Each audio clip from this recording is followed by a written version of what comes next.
ओम शांति।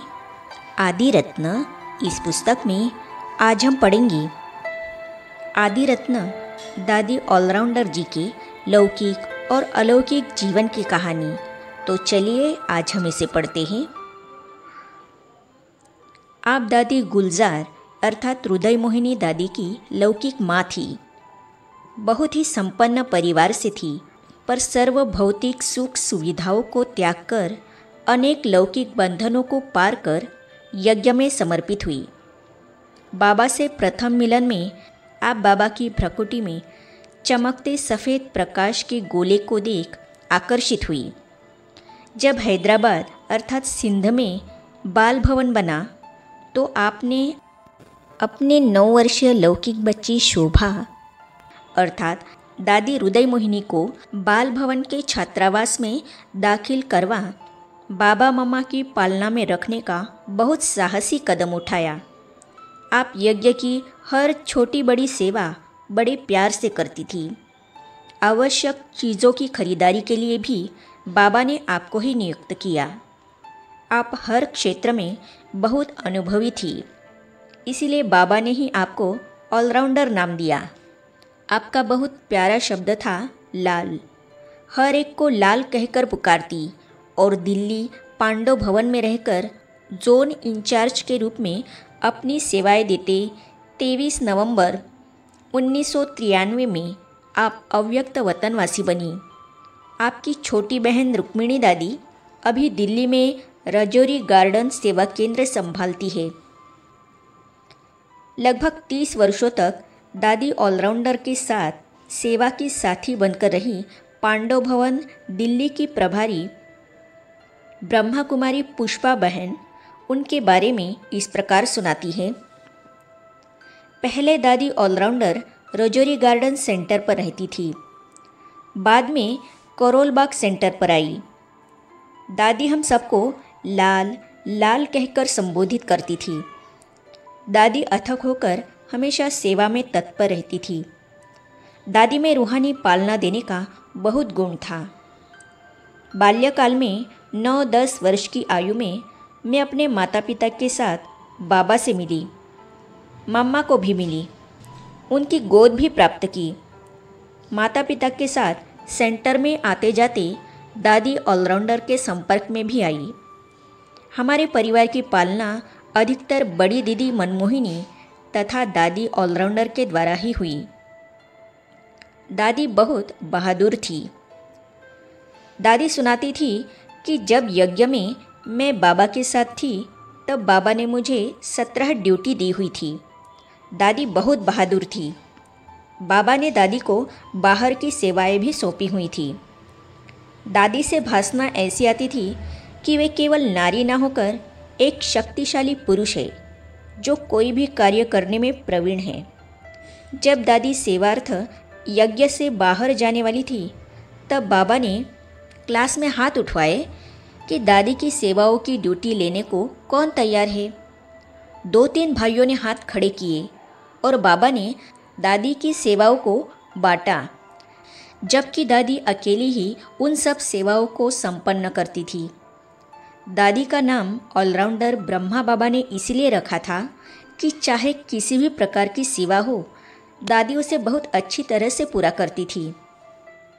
मातृरूप कुमारियों को दादी ऐसी पालना देती थी कि कोई अपनी लौकिक कुमारी को भी शायद ऐसी पालना ना दे पाए।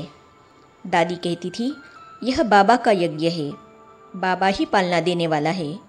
जो पालना हमने बाबा से ली है वो हम तुमको दे रहे हैं। एक बार जब मैं दिन में भोजन करने गई तो खिलाने वाली बहन दही देना भूल गई।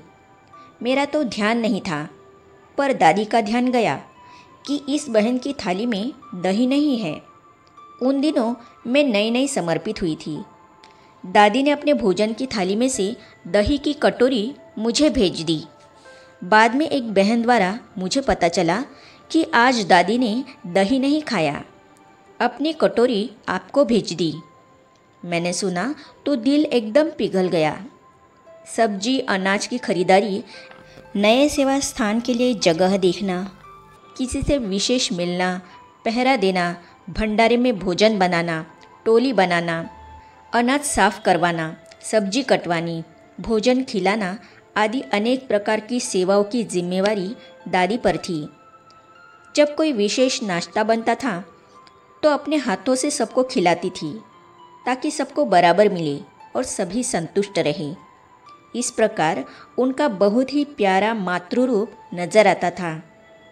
नष्टो मोहा। दादी नष्टो मोहा थी। गुलजार दादी उनकी लौकिक सुपुत्री है।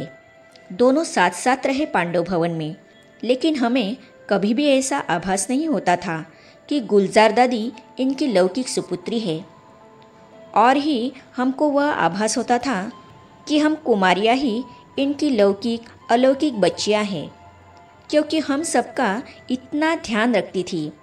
दादी कहती थी, हम देह के संबंधियों को और सारी पुरानी दुनिया को छोड़ आए हैं, और अगर फिर से हमारा खींचा उनकी तरफ होता है तो यह ऐसे ही है जैसे कि कोई थूक फेंक देता है और फिर उसे चाटता है। दादी कहती थी, देह और देह के संबंधियों से तो हमारा उत्थान हुआ नहीं। जब दादी से हम पूछते थे लौकिक परिवार के बारे में सुनाओ, तो कहती थी उनको याद नहीं करना। जब बाबा ने देह की दुनिया से निकाल लिया तो उन बातों का जिक्र करना माना आत्मा को नीचे लाना। दादी कहती थी, मैं उन बातों को भूल चुकी हूँ। बाबा के चरित्र खूब सुनाती थी। हम कहते थे, दादी आप सिंधी भाषा में बात नहीं करते हो। तो कहती थी, जब से बाबा ने मना किया मैंने सिंधी बोलना छोड़ दिया। सिंधी बोलना भी लौकिक को याद करना है। बड़ी दीदी कहती थी, ऑलराउंडर सिंधी नहीं बोलती, इसीलिए अच्छा भाषण कर लेती है। दादी भाषण करने में बहुत होशियार थी। गुलजार दादी के साथ भी हिंदी में ही बात करती थी। जिन बातों के लिए बाबा की मना थी, दादी उनको कभी नहीं करती थी। बोलत बोलत भरे विकार। पांडव भवन में शुरू से काफ़ी बड़ा संगठन रहा है। यदि कभी किसी भाई ने थोड़ा असंतुष्टता से कुछ बोल भी दिया तो दादी चुप करके बैठी रहती थी। कहती थी, बोलत बोलत भरे विकार, अर्थात ज़्यादा बोलने से विकार भर जाते हैं। यदि हम कहते थे, दादी देखो उसने ऐसा बोल दिया, तो कहती थी चुप। उस बात को रिपीट भी करने नहीं देती थी। जवाब देना, चेहरे पर कोई भाव लाना, यह तो दूर की बात रही। कभी कोई उनकी बात यदि किसी कारण से नहीं सुनता था तो शक्तिशाली रूप में स्थित होकर चुप बैठ जाती थी। दादी निर्भय थी, न व्यक्ति से न परिस्थिति से डरती थी। नष्टोमोहा बनने की ट्रेनिंग। लौकिक माता का मुझ में बहुत मोह था। मैं समर्पित हुई तो वो रोती रहती थी और दादी के पास आती थी। एक बार मुझे ज़ोर से बुखार आया। लौकिक घर से फ़ोन आया तो दादी ने ना मुझे फ़ोन दिया, न मुझे फ़ोन के बारे में बताया और न घर वालों को बताया कि आपकी लौकिक बच्ची को बुखार है। काफ़ी दिनों के बाद उन्हें पता चला। वे मिलने आए तो कहने लगे, हमने तो फ़ोन कई बार किया था, लेकिन आपसे हमारी बात दादी ऑलराउंडर ने कराई नहीं। मैंने बाद में समझा कि दादी ने यह कितना अच्छा किया, जिससे ना तो मुझे ख्याल आया कि मैं घर में जाऊँ और ना ही मेरे प्रति घर वालों का चिंतन चला। इस प्रकार दादी ट्रेनिंग देती थी कि लौकिक की तरफ कभी मोह न जाए। आगे हम पढ़ेंगे बड़ों का सम्मान। इस विषय पर ब्रह्मा कुमारी पुष्पा बहन दादी ऑलराउंडर के साथ के अपने अनुभव इस प्रकार सुनाती है। तो इन अनुभवों को हम पढ़ेंगे अगली कड़ी में। तो ये जानने और पढ़ने के लिए इस चैनल को सब्सक्राइब करने के साथ ही साइड में जो बेल आइकॉन है उसे भी क्लिक कीजिए, ताकि आने वाली सभी वीडियो और अब तक की सारी वीडियो आप तक पहुंचती रहेगी। ओम शांति।